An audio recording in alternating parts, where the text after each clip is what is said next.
Ça, c'est une bonne question. C'est une vraie question. Oula, c'est pour ma pomme. Oui, c'est pour Charlotte Dornelas. C'est son Riri, qui la pose. Ça n'a aucun rapport avec Nicolas Sarkozy. Comment peut-on être d'une intelligence au-dessus de la moyenne? C'est gentil. Pour toi. Il s'adresse à vous. Et croire en l'au-delà. Ça restera toujours un mystère pour moi. Et toute la kyrielle d'ineptie réfutée par la science qui va avec. Ça, c'est une vraie et grande question. Et au-delà. Je ne sais pas si vous pouvez y répondre. Et c'est vrai pour tous ceux qui croient. Pour moi de disserter sur mon intelligence au-dessus de la moyenne, je ne vais pas le faire. Non, mais ça, c'est un fait acquis. Ça, c'est acquis. Ce n'est pas le Ça débat. n'en parlons plus. C'est un fait acquis, mais je trouve que c'est une vraie question pour tous les Mais bien sûr que c'est une croyants. vraie question qui se pose beaucoup, qui s'est posée à beaucoup de gens. Alors, il y a une chose qui, moi, personnellement, me rassure énormément, c'est que l'Église compte parmi ses pairs et ses enseignants les personnes que j'ai trouvées les plus éclairantes intellectuellement et les plus intelligentes que j'ai eues sur ma route. Donc, déjà, ça m'a beaucoup rassurée. Pour n'en citer qu'un seul, je dirais saint Thomas. Et la deuxième chose, c'est qu'il y a quelque chose de l'ordre du don dans la foi et de la confiance absolue. Il y a une seule chose dans toute ma vie sur laquelle je n'ai jamais douté, c'est que j'avais la foi. Et c'est un cadeau que j'aimerais faire à tout le monde. Hein. Mais par exemple, la résurrection des corps, vous n'y croyez pas? Ah si.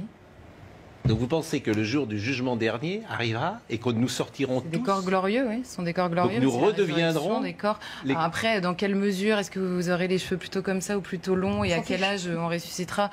C'est pas tellement des questions... Mais c'est des questions, cela dit, théologiquement, qui se posent. Hein. Mais oui, je crois à la résurrection des corps et d'un corps glorieux. Et donc vous pensez que... Ce qui prouve d'ailleurs que l'Église n'a pas tous les problèmes qu'on pense avec le corps. Mais vous pensez donc qu'il peut exister un paradis, un enfer J'en suis certaine même, oui. L'existence du bien et du mal, oui, j'en suis certaine.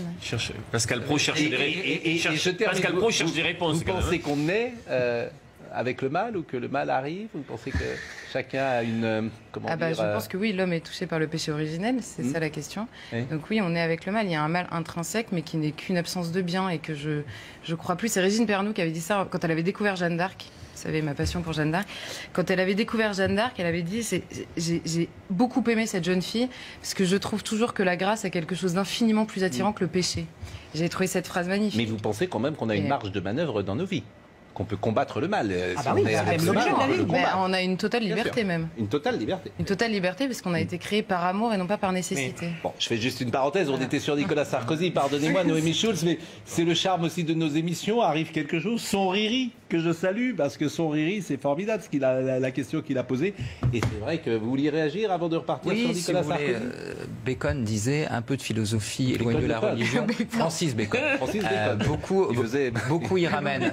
Vous avez des scientifiques comme Stephen Hawking qui ont ergoté toute leur vie sur l'existence ou pas de Dieu. Dans les faits, aujourd'hui, malgré ce que l'on peut dire, la science n'a pas de réponse à ça. Oui. C'est-à-dire la causalité originelle, on n'a pas de réponse scientifique. Donc là où la science n'a pas de mots, seule la croyance peut apporter éventuellement une conclusion. Et cette conclusion, elle est par définition propre à chacun. Et j'ajouterais en un quart de seconde que, avec toute l'intelligence de ce monsieur, il y a des questions qui restent sans réponse.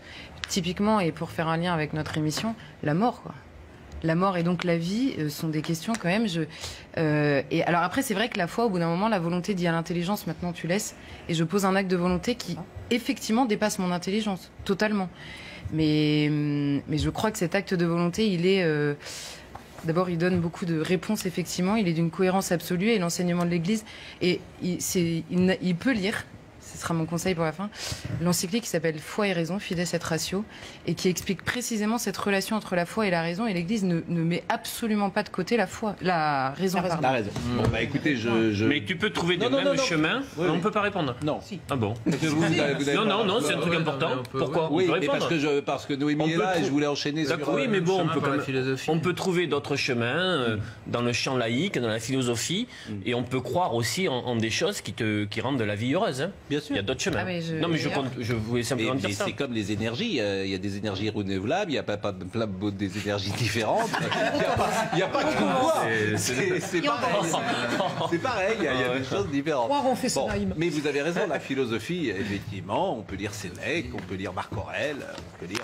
Et d'ailleurs, beaucoup de philosophes arrivent à la question de la transcendance.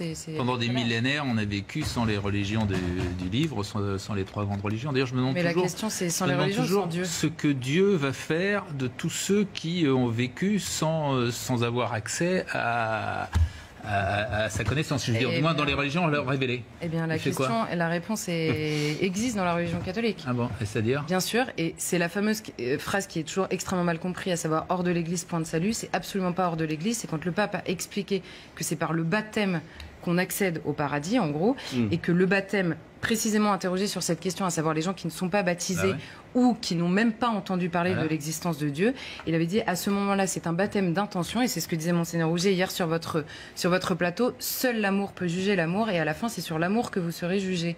Et donc, c'est sur le bien qui aura été fait. Voilà, c'est l'amour, c'est sur l'amour que tu seras jugé, Gérard. Hein, donc, aime-moi. Aimons-nous les uns les autres.